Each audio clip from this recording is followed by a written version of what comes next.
দিচ্ছি, ডিম কাটাচ্ছি।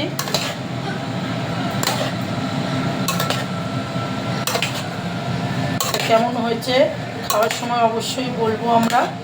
তো দেখতে থাকো মিক্সড ফ্রাইড রাইস। এই যে দেখতে পাচ্ছ, তারপরে এই যে হাঁড়িতেও আছে, অনেক করেছি। ঠিক আছে, খাওয়ার সময় দেখবো।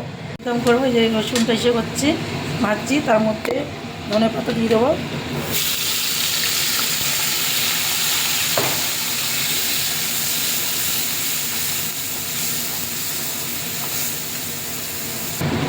দেখতে পাচ্ছ ধনে পাতাটা আস্তে আস্তে তেল ছাড়ছে, পুরো ভাজা হবে। তারপরে এই আলুগুলো দেওয়া হবে। তো আজকে ধনে পাতা আলুদম করবো। তো দেখতে পাচ্ছ আলু ছেড়েছি ধনে পাতাটা হওয়ার পর।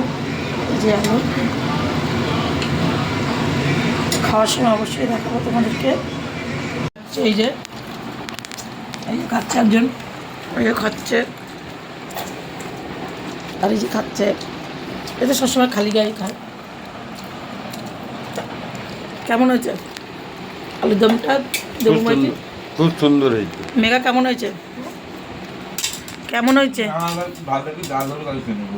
এই তো সবসময় যা দেবে তাই। এর থালা ফাঁকা হয়ে গেছে, আবার দিতে হবে।